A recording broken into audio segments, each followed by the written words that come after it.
আজকে করেছিলাম লোটে মাছের পাতুরি। কি সুন্দর হয়েছে দেখো। তো সবার প্রথমেই কি করেছি, আদা পেঁয়াজ রসুনের একটা পেস্ট নিয়ে নিয়েছি। তারপরে নিয়েছি নুন, হলুদ, কাশ্মীরি লঙ্কার গুঁড়ো আর জিরের গুঁড়ো।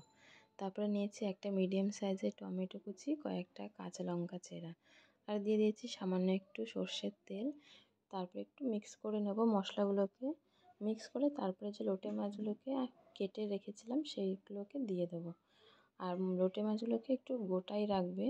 তোমরা চাইলে হাফ করেও নিতে পারো। তা আমি প্রথমে একটা হাফ করে নিয়েছিলাম, তারপরে ভাবলাম যে না থাক, গোটাই করলেই বেশি ভালো লাগবে। তারপরে বাকিগুলো আমি গোটাই রেখে দিয়েছি। তো এটাকে মশলার সাথে ভালো করে মেখে সব সমান করে দিয়ে দিতে হবে।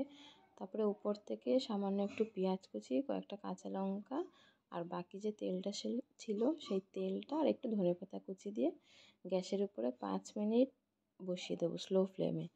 যে 5 মিনিট হয়ে যাবে আর এখান থেকে কিন্তু প্রচুর জল ছাড়বে, লোটে মাছে প্রচুর জল ছাড়ে। তার জন্য গ্যাসটা স্লো করে রাখতে হবে জলটা যতক্ষণ না শুকাচ্ছে।